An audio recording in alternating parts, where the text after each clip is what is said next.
Қойдың басы болатын болса, тұмсығын үлкен кісіге қаратпайды. Омыртқа жеген жоқпын деп өкпесін назын айтады. Қысқа омыртқаны үлкен кісілер отырған жерге салмайды. Қазақта айтады, жауырынды жауыңа бер дейді. Бәрін білем ба десе білмейді екен. Жылқының жүрегі адамның көп денсаулығына пайдалы екен. Жылқының бар мүшесі кәделі. Бүйрек деген баланың сыбағасы. Оңтүстікте мінекей, оңтүстікте күйеу балаға төс береді. Кәріжілікті қызға бермейді. Қартайғанша отырып қалады дейді. Баласы жоқ адам біреуден бала асырап алса, соған арнаулы мал сойып, асықты жілік елді шақырып, той жасап, балаға асықты жілік ұстатады. Қазіргі таңда қыз келіншектер осыны біле ма? Қазақтың дәстүрі ұмытылмасын деп, бүгінгі осы бағдарламамызды түсірдік.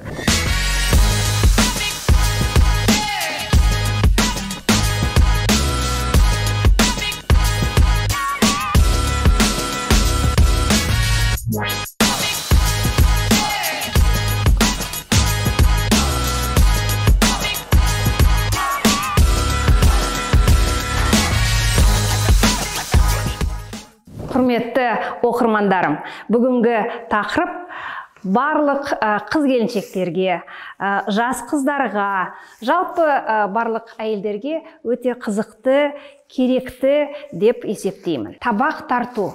Бұл қазақтың қаймағы бұзылмаған дәстүр деп айтуға болады. Бүгінгі таңда глобализация уақыты дейміз ғой.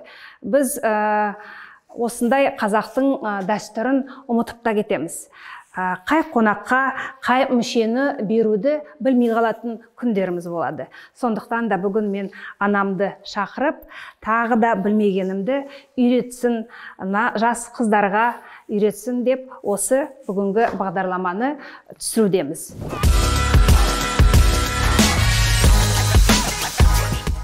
Мама, өзіңіз айтқандай, қазақ өзінің сый құрметін қонаққа деген осы сыбаға берумен көрсеткен.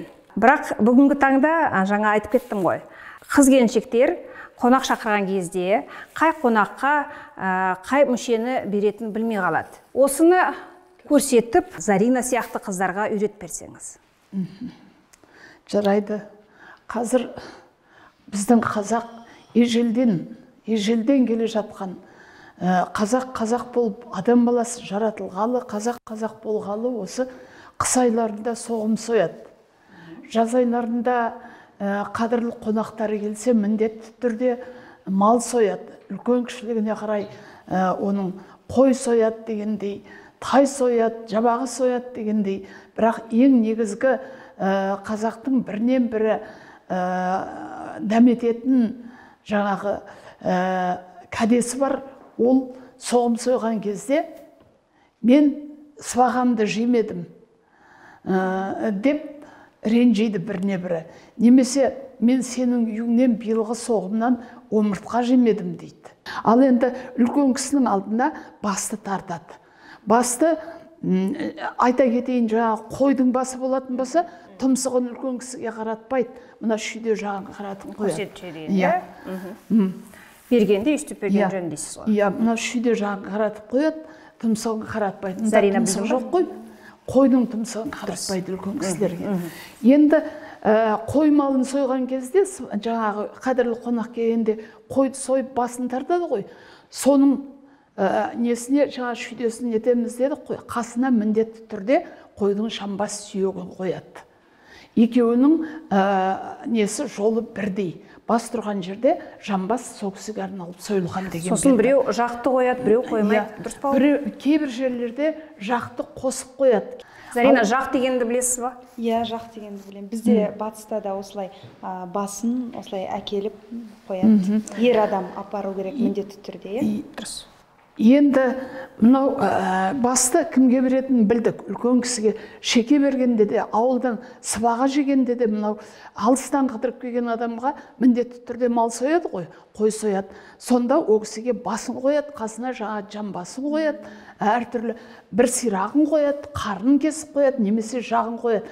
Әр жерде әртүрлі. Түсінікті. Біздің Ақмолада осы тек қана басын қояды жамбасымен бірге. Мына оңтүстік жағында қасына сирақ, қарын, сондай мынау батыс жағында жақты бірге қояды. Мен бір-екі жерінде болғам, содан білем. Енді бастың қасында жамбас болады дедік қой. Жамбас, менің қызым өзі анау қатып тұрған етті білмей қалдым дейді. Сол жамбастың негізі өзі үлкен малдың жамбасы 3-ке бөлінеді. Үлкендігіне қарай 4-ке бөлінеді. Үлкен керемет үлкен мал болса, ол ұсақталып бөлінеді. Ал енді ортасын міндетті түрде үлкен кісілерге қонаққа, сыйлы қонаққа қоймайды. Кейбір жерде қоя береді. Біздің Астанада, мысалы, мына жамбастың шұқыршағы дейді. Бұны қонаққа қоймайды. Өздері жейді. Өздері жейді, және де мен осы жамбасты жасырақ қонақтарға танымай қоя қалам. болады. Танымай қалам. Ауылдың әйелдері қазанның шетінен сүйек көрінсе болды, жұлып алады, мынау жамбас, мынау төс деп. Біз қаланың қыз-келіншектерді ештеңе білмей қалатын. Бұл енді міне табаққа салынды. Жарайды, ештеңе мұндай да салынып кетсе айыбы жоқ, бірақ жастар біле жүрсін деп айтып отырмын.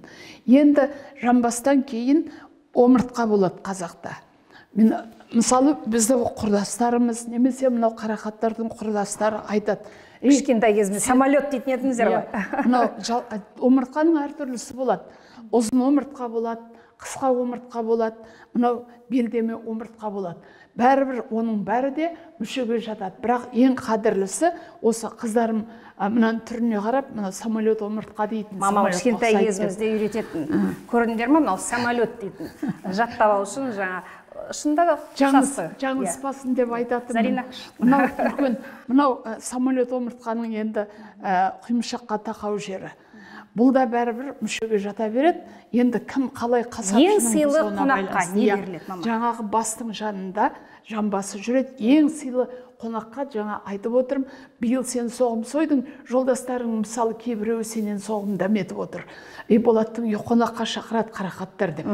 Сонда сен шақырмай қалсаң, әлде қалай жұмыс бабымен жүріп, адамның уақытысы болмай қалады ғой, мезгілінде шақыруда. Сонда ана көктемге қарай кетіп бара жатса, сенің құрдастарың, жолдастарың айтады: сенің үйіңнен биыл мен омыртқа жемедім деп. Омыртқа жеген жоқпын деп өкпесін, назын айтады. Ол деген жаңа соғымнан үлкен кісілер шекемен. Сөзіңізді бөлейінші. Сонда мынау жамбас жақсы ма, әлде омыртқа жақсы ма? Жақсы болғанда дәрежелі. Дәрежесі екеуі бірдей деуге болады.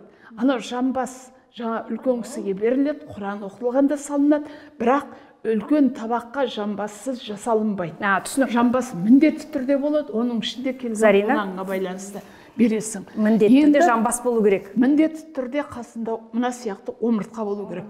Омыртқаның қысқа омыртқаны үлкен кісілер отырған жерге салмайды, кішкентай омыртқаны, ұзын омыртқамен мынадай жалпақ омыртқаны салуға болады. Сол қонақтар отырғанда ананы байқап отырасың да дәрежесіне қарай бересің оны. Шынымен де самолетке ұқсайды. Иә, самолетке мен жақсы екен. Балаларыма самолет омыртқа дейтінмін. Енді оның ішінде міндетті түрде мына сияқты жілік болады. Үлкен табаққа қол жілік салынбайды, мынау сан жілік. Немесе жаңағы асықты жілік дейміз, жылқыда асық жоқ қой енді. Оның да жілігі табақ үлкен болып, еті көп болып бара жатса, оны да сала беруге. Сан жіліктердің кез келгені салуға болады. Міне нағыз сан жілік. Тану оңай, мына сүйегіне қарай. Екінші басы басқаша болады. Бәрібір ол не? Енді кейбір ұқыпты келіндер жаңағы қазір әлгі тоңазытқыш сеніп алдық қой, мұзға. Соған сеніп алды да, апарып соған солай береді. Жаңа менің қызым сияқты жамбасты шұқыршағын ана жағын байқамай қалады. Ол үшін мынаны, мысалы менің өзімнің келінім қазір рахат болды ғой, кішкентай мынадай пакеттер. Соларға салады да сыртынан жаңа скотчпен жапсырып қояды. Үлкен жамбастың қай жағы қаппай тұрған кезде жазып қойған. Анау морозилкаға саларда сыртына кәдімгідей скотчпен енді морозилка туралы айттыңыз ғой. Етті негізінде холодильникке, морозильникке салған дұрыс па? Әлде бұрынғыдай біз морозильникке салмайтын едік қой? Жаятын едіңіз, е? Иә, мен ойлаймын, морозильник деген енді біз сеніп алдық. Оның үстіне қазіргі жастардың, үлкендердің денсаулықтары сүрет жеуге жарай бермейді. Сондықтан аппаратта морозильникке салады. Негізі біз жас кезімізде бізде мынадай үлкен морозилкалар болған жоқ. Біз мына етімізді анау еттікте сақтайтынбыз. Еттікте сақталған ет өзінің дәмімен тұрады. Жылқының еті желді жақсы көрмейді. Менің әлі есімде, мама, өзінің терісіне орап қоятын едіңіздер ғой. Иә, оны жаңағы етті, мысалы мен өзімнің келінімді айта берейін, қыздарым енді Қыздарыңыз кетті ғой енді. Қыздарым енді жас кездерінде олар табақ жасаған жоқ қой. А келініме мен үйреткенім бойынша мен үш бөлікке болып қоямын соғымның етін. Мынау ең соңында жейтін ет. Мынау орта кезінде қонақтарың келсе жей беруге болады балам. Жаңағыдай мүшелерін үйретем ғой. Енді аяққа бар мына сияқты қара қабырғалар болады, жауырындар болады, енді аса мүшеге жатпайтындар. Мынау өзімізге жей беруге болады. Жоқ, сүрге шығарады етті қалай? Енді қазір айтам, ол жарты етті сөйтем мен. Жарты етті болғанда түгелдей жаңағы жауырындарды шығармаймын. Малды сойғаннан кейін біз қазақ терісін жақсылап тұрып әдемілеп түсіреміз ғой. Сол кезде мынау сан еттерін, жаңағы мынау сан жіліктерді жамбастан алып, омыртқа, көбінде омыртқаны, өйткені мыналар жылқының еті көп, мынау жілігі көп сақтауға келмейді, ашып кетеді. Сосын ана омыртқаны қанша сақтасаң да сақтай аласың. Жаңағы не істейміз? Сан еттерді ойып аламыз, жаңа жаясымен омыртқаларын саламыз, анау қартадан, қазыны бөлек салам мен үнемі. Бірақ жаңағыға енді ішінде сондай дәмін бұзатын нәрсе жоқ қой.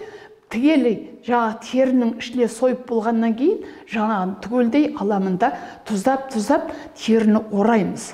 Сонымен жылқының еті тұзды жақсы көреді. Жақсы, енді биыл мына қазыны мен өзім істедім. Қазыны қалай істеген дұрыс, не қосқан дұрыс? Біреулері чеснок қосады, біреулері қоспайды. Мен чеснокты да қостым, қара бұрышты да қостым, тұзды да қостым. Сосын кейбір кезде бір қабырғаның сүйегі шығып тұрады. Ол қалай, дұрыс па сол? Соны айтпасаңыз. Ол әркімнің өзінің талғамына байланысты. Жеріне қарай шығар? Жеріне қарай емес, өзіңнің талғамыңа. Маған ана табаққа салған кезде айналдырған қазы сүйегімен жатады ғой. Бір қазы екені білініп тұрады. Мына жерде қазы қайсы, шұжық қайсы білмей қалады. Жұқасы, шұжық. Ал енді қалыңдауы қазы. Сүйегімен айналдырғанда өте жақсы. Ештеңе жоқ, тап-тамаша дәмді болады. Енді мынау қазыға жаңағы айттым. Чеснок қосқанда кейбіреулер чесноктың иісін жақсы көрмейді. Міндетті түрде, мысалы, кейбіреулердің бауыры ауырады, ұйқы безі ауырады, олар артық дәмді жақсы көрмейді. Сондықтан қазының жаны ежелден қазағым тек қана тұз бен бұрыш қосқан. Тұз бен бұрыш. Бұрышты да кейін қостым, бұрын тұз ғана қостым. Негізінде маған да ұнайды. Тек тұз бен бұрышпен ғана чеснок қоспайды. Чеснок ол анау асқазан ауыратын, ұйқы безі ауыратын адамдар оны жақтырмайды. Енді шұжық не? Мінекей, жылқының іш майын кейбір жерде, мына оңтүстікте, менің өзім Тараздың қызымын, Таразда жылқының іш майын білмейді. Оны қорытып, шыртылдақ қылып жейді. Қазір шыртылдақ тұрмақ жаймайды балаларда, үлкендерде жемейді. Бұрын үлкендер жеген. Ал олар мына тамаққа қосады көбінде. А енді бізде мына осы арқада мынау жылқының іш майыменен жақсы бір жұмсақ еттерден, мойын еттерден алып, бірдей қылып, араластырып, жаңағы тұз салып, бұрыш салып, оған да чеснокты әркімнің өзінің қалауы бойынша салынады. Содан кейін кішкене ғана су құйып, жаңағы араластырып, мына ішекке салып жасайды. Бұл шұжық. Шұжық та үлкен табаққа салына береді. Өйткені ол табақта әйелдерде отырады. Енді мынау жал деген болады. Жал сол 2 табақ, 3 табақтың өзіне бәріне салына береді. Мінекей. Табағымыз түгенделді. Мына жерде мен жауырынды негізі мүшеге санамайды. Оны қосымша ет ретінде салады. Анау мүшенің еттері жетпейді ғой. Қазақта айтады, жауырынды жауыңа бер дейді. Енді қосымша еттер болады. Жаңағы мынаған үлкен кісілер болсын, кіші орта табақ болсын, бәрібір жүрек салуға болады, қол қасымен. Бәрін білем ба десе білмейді екем. Жүрек деген ол адамның бауырмалдығын білдіреді, жақындығын білдіреді. Кейбіреулер ой жүрек салыпты деп жек көріп отырады. Мен де жек көріп отырамын. Мен отырған табаққа салмай ақ қойыңдаршы деп. Бірақ ол жүрек салыну керек. Неге? Ол бауырлардың арасына, жаңа қыздарға әсіресе жүректі көбірек береді. Өйткені қыз бауырмал болсын, ұлдарға, үлкен кісілердің өзі ана қолқасынан тураш деп отырады. Табаққа жүректі салған дұрыс дейсіз ғой? Жүрек, жылқының жүрегі адамның көп денсаулығына пайдалы екен, оқуымыз бойынша. Енді үлкен кісілердің өзі ана жүректен тураш деп отырады. Жүректің етін жесең, мынау еттерге қарағанда жұмсақ, майда болады, дәмді болады. Енді ылғи жей берсең, одан шығып кетесің әрине. Енді мен үлкен табақты айттым. Енді ортаншы табақ. Мен жылқының несі, екінші табақты осылай жасала береді. Өйткені анау үлкен адамдар бір табаққа сыймайды, екі табақ, үш табақ болып кетеді. Сонда солай болады. Ал кіші табаққа ана жерде күйеу бала отырады, ар жақта қыз келіп отырады, үшінші табақта. Немесе келіндер, ылғи жастар емес, орта жасқа келгендер келеді ғой.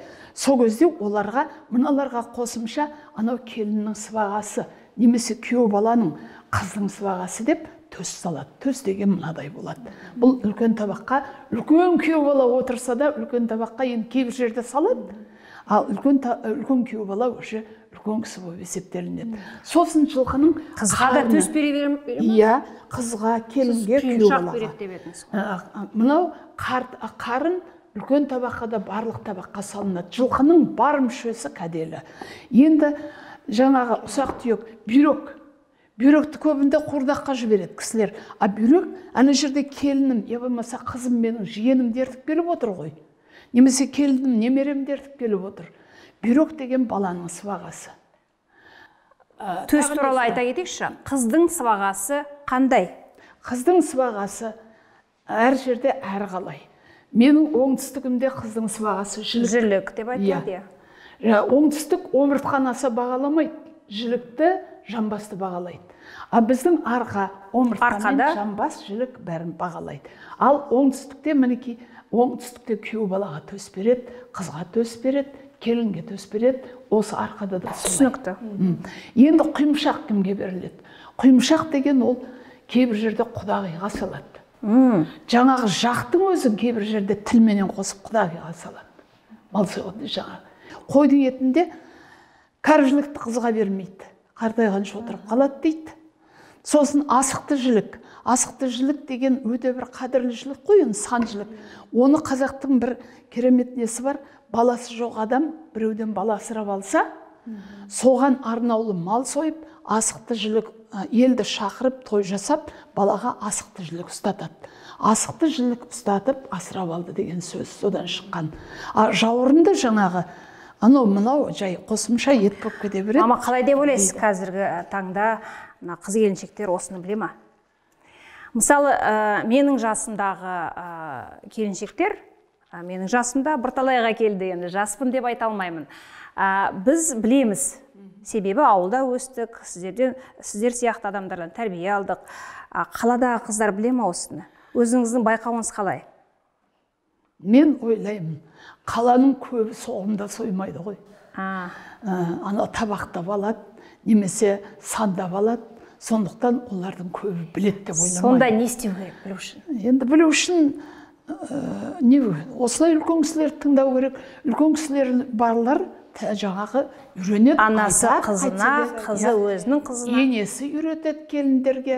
Анасы үйретеді қыздарына, балам барған жеріңде осындай болу керек. Өздеріңе айтқан жоқпыз ба? Айттыңыз, үйреттіңіз. Мынаны бүйтеді, мынаны сондай салады деп. Оны ұғып алатын бала бар, санасы бар, ұқпайтын бала бар, санасыз. Енді баланың бәрін жаман демейсің, оның тұрмыс салтына байланысты, келген жеріне байланысты. Сосын үлкен кісілер отырған жерлерінде, қонақта болсын, осы білгендерін айта берсе, көрсете берсе, айта берсе, ол жерде, үлкен кісілер өзі бет алды сөйлей береді екен. Ол да мүмкін. Ол да бар қазақта. Одан да жаңағы келіндер, қыздар өздерінің алдына келген, қонаққа барған кезде, мына табақта не бар? Сондықтан да соны байқап отырса, қазақтың дәстүрі ұмытылмасын деп, бүгінгі осы бағдарламамызды түсірдік. Бұрыннан бері осы ойымда жүреді, білгенімді көрсетейін, үйретейін, ұмытылып қалмасын. Шынында да мынау ұрпақтар сабақтастығы деген осы, үлкеннен кішіге. Дұрыс қой? Зарина ханым, сіз де бүгін біраз нәрсеге үйрендіңіз деп ойлаймын. Ертең барған жерінде осыны істейсіз. Дұрыс қой. Иә, сосын деген әрқайсысына шынымен де ат беріп қойсаң, былай есіңе сақтау оңай екенін түсіндім. Дұрыс. Барған жеріңде кімнің табағы қалай жасалынған, көз салып отырсаң, содан да үйренуге болады. Қаланың қыздары, келіншектері өздерінің ынтасы болса, ниеті болса, қонаққа барып жүр ғой, сол қонақта жүріп бірден үйреніп алады. Иә, бірден үйреніп алуға болады. Сосын тағы бір сұрақ. Кейбір кезде біз етті турап қоямыз. Сонда не істеу керек? Келген қонағыңа байланысты. Негізінде турамай мүшесімен үстіп қойған. Мүшемен қойған жақсы, оның ішінде бір тураушы адамы болады, сол турайды. Жаңағы мынау біздің Жезқазған жағында кейін кезде Ұлытау қазір. Ұлытау қазіргі бұрынғы Жезқазған, мынау Құдайы берген кезде, үлкен үйіне қонаққа шақырған кезде байқап жүрмін. Негізгі жейтін етті турап әкеледі да, қалған мүшелерді үстіне салып әкеледі. Ол да дұрыс, ол да дұрыс. Ал, мама, рахмет сізге. Біраз нәрсеге үйреттіңіз, ұмытылған нәрсемізді есімізге салдыңыз. Рахмет. Осындай үлкендеріміз әрдайым аман болып, үстіп, білмегенімізді көрсетіп, үйретіп жүре берсін. Табақ тарту бұл ұрпақтан ұрпаққа жалғасатын тұқ құндылықтың түрі. Мама, рахмет. Қандай тамаша. Керемет, тамаша әдемі. Саған да рахмет боламын. Үйретсеңіз дұрыс болады. Иә.